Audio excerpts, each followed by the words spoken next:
Hej och välkommen till vår svensk podcast. Idag pratar vi om framtiden, alltså om imorgon, om nästa vecka eller om nästa år.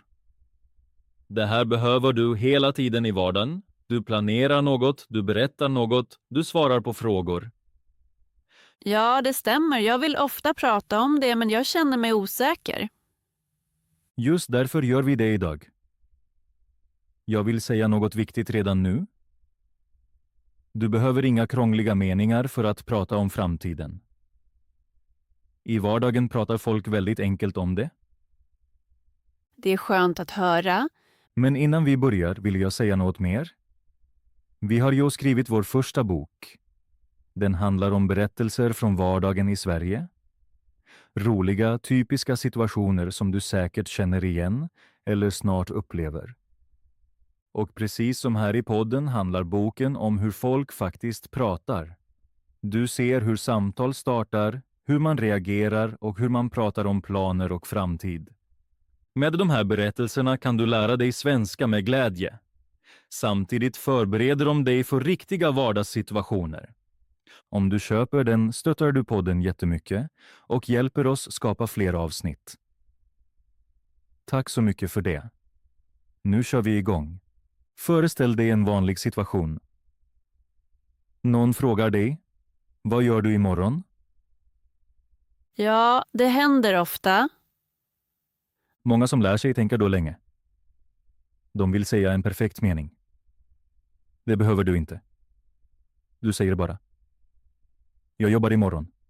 Eller, jag träffar en vän imorgon. Jag träffar en vän imorgon. Perfekt. Kort och klart. Precis så pratar man i vardagen. Det viktiga är bara ett litet ord som imorgon, senare, ikväll eller nästa vecka. Det ordet visar att du pratar om framtiden. Så det lilla ordet är nyckeln. Precis. Utan ordet låter meningen som nutid. Med ordet blir det tydligt att det är framtid. Jag ger dig ett exempel. Jag går på bio. Det kan vara nu eller generellt. Men om jag säger jag går på bio imorgon, då är det tydligt. Ja, det är logiskt. Och du kan använda det för allt. Jag pluggar svenska imorgon. Jag jobbar mycket nästa vecka. Jag reser till Italien nästa år. Jag reser till Italien nästa år. Mycket bra. Nu gör vi det tillsammans. Tala högt alla. Säg. Jag jobbar imorgon. Jag jobbar imorgon. Nu. Jag har mycket att göra nästa vecka. Jag har mycket att göra nästa vecka. Mycket bra. Nu. Jag reser nästa år. Jag reser nästa år. Perfekt. Så enkelt är det. Jag ger dig en vardaglig situation till. Du är med vänner och någon frågar, vad gör du i helgen? Ja, det känner jag igen. Du säger, jag går på bio i helgen, jag träffar vänner. Bli lugnt. Jag träffar vänner. Bli lugnt. Mycket bra. Det låter avslappnat och naturligt. En sak till. Du kan också använda flera korta meningar. Det gör dig säkrare och snabbare. Till exempel. Jag jobbar imorgon. Har mycket att göra. Sedan träffar jag en vän. Sedan träffar jag en vän. Perfekt. Det är ett helt naturligt flyt. Jag märker att jag tänker mindre nu. Precis. Det är målet. Du ska kunna reagera snabbt och känna dig trygg. Då går vi djupare i nästa kapitel. Där visar jag hur du kan prata längre om dina planer utan att bli krånglig. Bra. Nu tar vi ett steg till. I första delen lärde du dig att säga enkla meningar om framtiden. Nu tittar vi på hur du kan berätta mer. Alltså hur du pratar om dina planer utan att det blir krångligt. Ja, det är precis vad jag behöver. Jag kan säga en mening, men sedan stannar jag. Det är helt normalt. Många som lär sig gör samma misstag här. De försöker packa allt i en lång mening. De vill binda ihop allt perfekt. Men just det stoppar dig. Ja, det känner jag. Jag tänker för mycket. Precis. Därför ändrar vi nu din strategi. Du tänker inte längre i en lång mening. Du tänker i små steg. En tanke per mening. Alltså som små byggklossar. Precis. Föreställ dig att du bygger med Lego. Du tar kloss för kloss. Så fungerar också språket. Jag ger dig en typisk situation. Någon frågar dig: vad gör du imorgon? Många elever vill säga: imorgon jobbar jag hela dagen, har möten och sen träffar jag en vän. Det är korrekt men svårt att säga. Ja, jag skulle försöka precis så. Mycket enklare är: jag jobbar imorgon, har många möten. Sedan träffar jag en vän. 3 små meningar. Klart och naturligt. Ja, det känns genast lättare. Precis. Nu tar vi ett steg till. Du kan också bygga ut dina tankar. Du kan ge fler detaljer men ändå använda korta meningar. Till exempel: jag jobbar imorgon, har många möten, blir stressigt. Sedan träffar jag en vän, blir bättre. Blir stressigt, blir bättre, det är coolt. Precis, det är små extra detaljer. De gör ditt språk levande. Jag ger dig en annan situation. Någon frågar: vad gör du i helgen? Okej. Du säger: i helgen går jag på bio. Träffar vänner. Kanske går jag och äter. Blir lugnt. Blir lugnt. Mycket bra. Du kan också använda ord som kanske, troligen eller jag tror. Det visar att planen inte är 100% säker. Jag tror att jag stannar hemma i helgen. Perfekt. Eller: kanske går jag på promenad. Kanske går jag på promenad. Mycket bra. Precis så låter det i verkliga livet. Nu gör vi en liten övning. Jag ger dig en fråga och du svarar med flera korta meningar. Tänk i små steg. Okej. Fråga: vad gör du nästa vecka? Jag jobbar mycket nästa vecka. Har många möten, träffar kollegor, blir jobbigt. Perfekt. Väldigt naturligt flyt. En fråga till. Vad gör du nästa år? Jag reser nästa år. Jag kanske åker till Italien. Jag fortsätter lära mig svenska. Blir spännande. Mycket bra. Det är precis vad vi vill. Jag märker att jag kan säga mycket mer än förr. Precis. Och du behöver inga krångliga strukturer för det.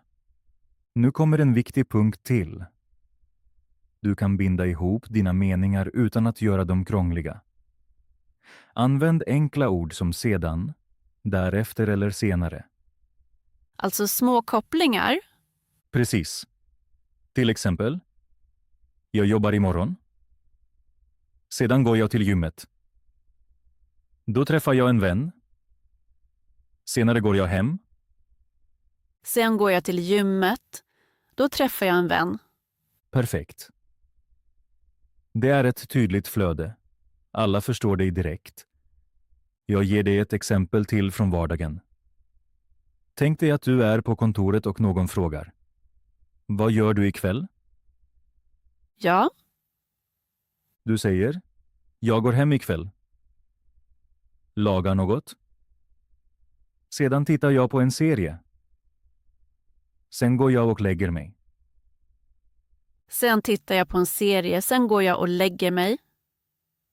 Mycket bra. Du berättar din plan steg för steg. Det är som en liten berättelse. Precis. Och det är en viktig punkt. När du pratar om framtiden berättar du ofta en liten historia.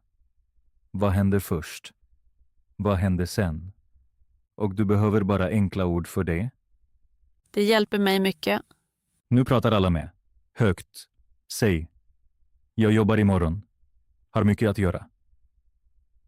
Sedan går jag hem. Sen slappnar jag av. Jag jobbar imorgon, har mycket att göra. Sen går jag hem, sen slappnar jag av. Perfekt. Ett exempel till. Säg, jag går ut i helgen. Träffa vänner. Kanske går jag och äter. Blir bra. Jag går ut i helgen, träffar vänner, kanske går jag och äter. Blir bra. Mycket bra. Precis så låter en naturlig plan. Jag märker att jag inte blockeras längre. Precis. Du försöker inte längre prata perfekt. Du pratar bara steg för steg. Och det är målet. Prata klart. Reagera snabbt. Utan stress. Det ger mig verkligen trygghet. Mycket bra. Då är du redo för nästa kapitel. Där ser vi hur du för samtal om framtiden. Alltså hur du ställer frågor och reagerar naturligt. Bra. Nu tar vi ännu ett steg. Hittills har du lärt dig att prata om dina egna planer. Nu ser vi hur du för riktiga samtal om framtiden. Alltså hur du ställer frågor och hur du reagerar på andra. Ja, det är viktigt. Jag kan berätta något, men samtal är svårare. Precis. Här kommer en enkel regel igen. Ställ enkla frågor och håll dig till korta meningar. Du behöver inga krångliga frågor. Föreställ dig. Du är med kollegor eller vänner och vill starta ett samtal. Du kan helt enkelt fråga. Vad gör du imorgon? Vad gör du imorgon? Perfekt. Eller vad gör du i helgen? Vad gör du i helgen? Mycket bra. Eller lite längre fram. Vad gör du nästa vecka? Vad gör du nästa vecka? Precis. Det är enkla frågor som alltid fungerar. Nu kommer den viktiga delen. Du lyssnar och reagerar. Men du gör det fortfarande med korta meningar. Jag ger dig ett exempel. Jag frågar dig. Vad gör du imorgon? Jag jobbar imorgon, har mycket att göra. Mycket bra. Nu reagerar jag. Jag säger okej. Låter stressigt. Sen ställer jag en ny fråga eller berättar något om mig. Till exempel, jag jobbar också imorgon. Har också mycket att göra. Det binder ihop samtalet. Precis. Du visar att du lyssnar och delar också något. Nu gör vi en liten dialog. Jag börjar. Vad gör du i helgen? Jag går ut i helgen, träffar vänner, blir lugnt. Låter bra. Jag stannar hemma. Har mycket att göra. Okej. Vad gör du exakt? Mycket bra. Perfekt motfråga. Jag jobbar lite. Sen kopplar jag av. Tittar på en serie. Låter bra. Vilken serie? Perfekt. Så uppstår ett riktigt samtal. Jag märker att det är mycket naturligare. Precis. Nu kommer en viktig punkt. Du behöver inte alltid ge perfekta svar. Du kan bara reagera enkelt. Till exempel. Låter bra. Låter intressant. Blir spännande. Eller. Verkligen. Verkligen. Precis. Det är små reaktioner. De är väldigt viktiga. Jag ger dig ett exempel. Jag säger, jag reser till Spanien nästa år. Verkligen. Låter bra. Perfekt. Sedan kan du fråga vidare, med vem reser du? Med vem reser du? Mycket bra. Så håller du samtalet aktivt. Nu gör vi en liten övning. Säg allt högt. Säg, vad gör du imorgon? Vad gör du imorgon? Nu. Vad gör du i helgen? Vad gör du i helgen? Mycket bra. Nu en reaktion. Låter bra. Låter bra. Nu en fråga. Vad gör du exakt? Vad gör du exakt? Perfekt. Det här är byggstenar för varje samtal. Jag ger dig en vardagssituation till. Du är på kontoret och någon säger, jag har semester nästa vecka. Okej. Du säger, ja, verkligen. Låter bra. Vart åker du? Och vart åker du? Perfekt. Enkelt, klart och naturligt. Jag märker att jag nu vet hur jag kan reagera. Precis. Du behöver inga krångliga meningar. Du behöver bra frågor och enkla reaktioner. Och om du kombinerar det med dina korta framtidsmeningar kan du föra vilket samtal som helst. Det ger mig mycket trygghet. Nu vill jag också veta vad dina planer är. Mycket bra fråga. Då vänder vi bara på det nu. Och nu lyssna noga. Nu kan ni höra hur meningarna byggs när jag inte tänker på korta meningar. Okej, jag är nyfiken. I helgen tänker jag ta det lugnt, eftersom förra veckan var jobbig. Jag vill vila lite och tillbringa tid med vänner.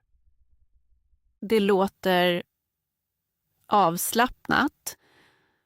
Har du redan planerat något konkret? Inte exakt ännu. Jag tror att jag träffar några vänner. Vi kanske går och äter tillsammans eller bara sitter någonstans och pratar. Och vad gör du på söndag? På söndag stannar jag troligen hemma och lagar något.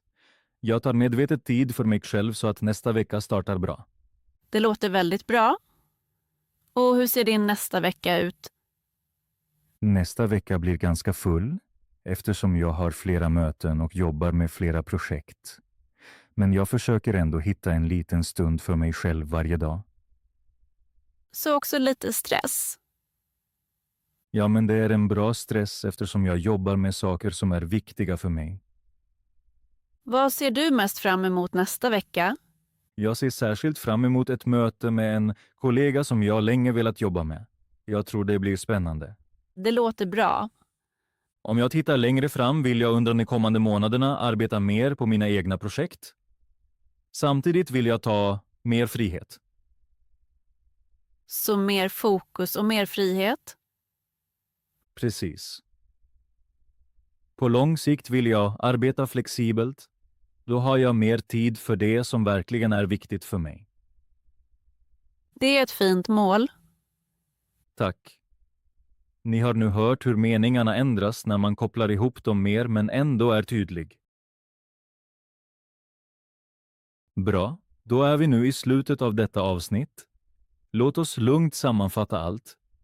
Idag handlade det om hur du kan prata om framtiden, om imorgon, om helgen, om nästa vecka eller också om dina stora mål.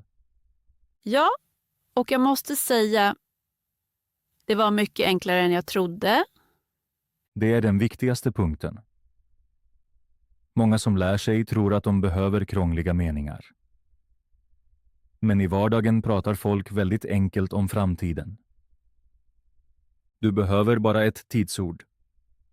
Till exempel imorgon, senare, nästa vecka eller nästa år. Och sedan säger du vad du gör. Jag jobbar imorgon. Jag träffar vänner i helgen. Jag reser nästa år. Det är verkligen enkelt. Precis. Sedan tog vi ett steg till. Du lärde dig att säga mer. Inte lägga allt i en mening, utan använda flera korta meningar. Jag jobbar imorgon. Har mycket att göra. Sedan träffar jag en vän. Ja, det hjälpte mig mest. Mycket bra. Så uppstår ett naturligt flöde. Du tänker inte längre i perfekta meningar. Du tänker i små steg. Först det, sen det. Sen det. Som en liten berättelse. Precis. Sen tittade vi på riktiga samtal. Du ställer enkla frågor. Vad gör du imorgon? Vad gör du i helgen? Vad planerar du nästa vecka? Och sedan reagerar du. Du lyssnar. Du säger små saker som låter bra eller blir lugnt. Och du ställer en ny fråga. Det gör samtalet levande. Precis. Och det är målet. Inte bara prata, utan verkligen kommunicera. Till slut hörde du hur språket kan ändras. Du kan prata lite längre. Du kan binda meningar. Men du förblir tydlig och begriplig. Alltså börja enkelt och gör sedan långsamt mer. Precis. Steg för steg. Inga krav. Ingen stress. Och nu kommer en viktig uppgift för dig och för alla som lyssnar. Okej, jag är redo. Ta en stund och tänk på din nästa vecka. Helt konkret. Vad ska du göra? Tänk ut 3 saker. Helt enkla saker. Till exempel, jag jobbar. Jag träffar en vän. Jag går till gymmet. Alltså en liten plan för framtiden. Precis. Och nu kommer den viktiga delen. Säg dessa meningar högt. Inte bara i huvudet. Säg dem verkligen högt. Du kan göra det ensam. Eller med någon annan. Att tala högt gör stor skillnad. Precis. Och om du vill gå ett steg längre, ställ en fråga till någon. Fråga bara, vad gör du imorgon? Eller, vad gör du i helgen? Det är en bra övning i verkliga livet. Precis. Det handlar alltid om riktiga situationer. Små samtal. Ingen perfektion. Och nu har vi något mer för alla lyssnare. Skriv till oss i kommentarerna. Vad gör du imorgon? Vad gör du i helgen? Eller vad är ditt stora mål för framtiden? Det är spännande. Det kommer säkert många svar. Jag är säker på det. Och det hjälper också andra som lär sig.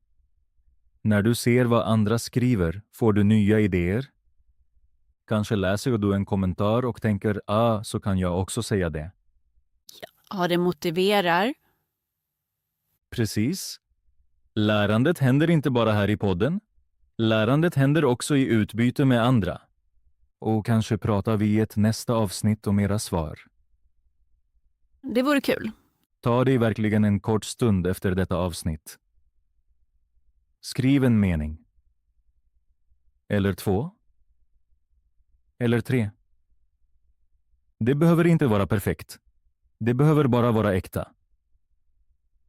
Det är ett bra motto. Precis. Äkta är viktigare än perfekt. Tack för att du var med idag. Häng kvar. Tala högt. Tänk enkelt. Och var inte rädd för att prata om din framtid. Tack Per, det hjälpte mig verkligen idag. Gärna. Kolla gärna in boken. Jag är säker på att du kommer att gilla den. Länken finns i kommentarerna. Och vi hörs nästa gång. Till nästa gång. Hej då.